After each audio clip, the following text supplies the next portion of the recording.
Fatimah Al-Fihri, Muslim yang membangun universitas pertama dunia. Dilansir dari IDN Times, perempuan Muslim yang menginspirasi. Jika ada orang bertanya di mana universitas pertama dunia didirikan, kebanyakan orang mungkin akan menjawab Eropa atau Amerika. Hal yang wajar, mengingat saat ini negara-negara dari dua benua tersebut yang memiliki banyak universitas bergengsi dengan pendidikan terbaik. Tapi tahukah kamu, universitas pertama di dunia tidak lahir di Amerika atau di Eropa. Tahukah kamu, universitas pertama juga tidak dibangun oleh seorang Amerika atau Eropa, melainkan oleh seorang perempuan Muslim bernama Fatimah Al-Fihri di sebuah kota bernama Fez di Maroko. Fatimah Al-Fihri berasal dari Tunisia. Fatimah Al-Fihri mungkin terdengar asing, bahkan di telinga seorang Muslim sekalipun. Fatimah lahir di sebuah kota bernama Qairawan yang kini dikenal dengan nama Qairawan di Tunisia. Dibangun pada abad ke-6, kota ini berada di bawah kepemimpinan dinasti Umayyah dan menjadi pusat kebudayaan, juga peradaban Islam. Di kota ini lahir banyak orang-orang terpelajar, bukan hanya para pria tapi juga perempuannya. Memilih mendedikasikan hidupnya untuk orang banyak. Di abad ke-8, ayah Fatimah yang bernama Muhammad Al-Fihri memboyong keluarganya termasuk Fatimah pindah ke kota Fez di Maroko. Saat itu Fez berada di bawah pimpinan Muslim yang taat dan luar biasa bernama Idris II. Adalah kota Muslim paling maju dengan kekayaan budaya dan agama. Fatimah mengembangkan bisnisnya hingga berhasil jadi pengusaha paling sukses di kota Fez.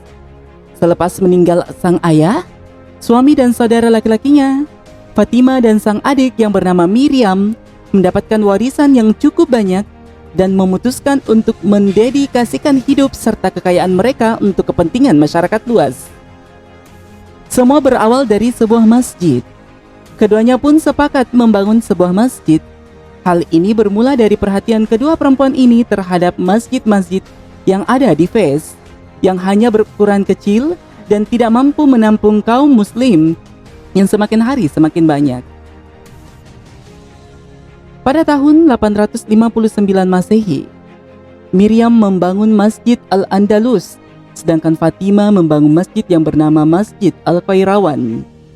Siapa sangka bangunan masjid ini yang kemudian berkembang menjadi sebuah universitas Islam paling bergensi sekaligus menjadi universitas pertama di dunia.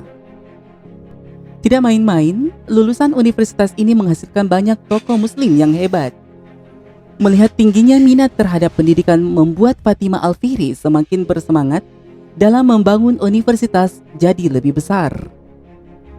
Dia mewakafkan uang dan semua yang dia miliki untuk memperluas bangunan dan menyempurnakan sistem pendidikan di Universitas Al-Qairawan. Mata pelajaran di universitas ini awalnya hanya Al-Quran dan ilmu fikih. Tapi seiring berjalannya waktu, universitas ini mulai memperbanyak mata pelajarannya, mulai dari tata bahasa, logika, kedokteran, musik, hingga astronomi. Dengan sistem pendidikan yang tinggi, tidak heran jika ada banyak tokoh hebat seperti sejarawan Muslim Ibnu Khaldun.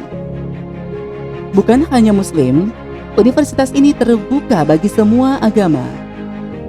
Fez mungkin adalah kota Muslim, tapi kota ini juga merupakan rumah bagi semua agama. Semua rakyatnya bisa mendapatkan hak yang sama, termasuk dalam urusan pendidikan.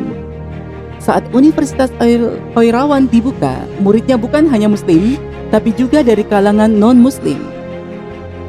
Terbukti selain tokoh Muslim, universitas ini juga memiliki banyak lulusan non-Muslim terbaik seperti Gerber dari Auvergne, yang kemudian menjadi Paus Sylvester II.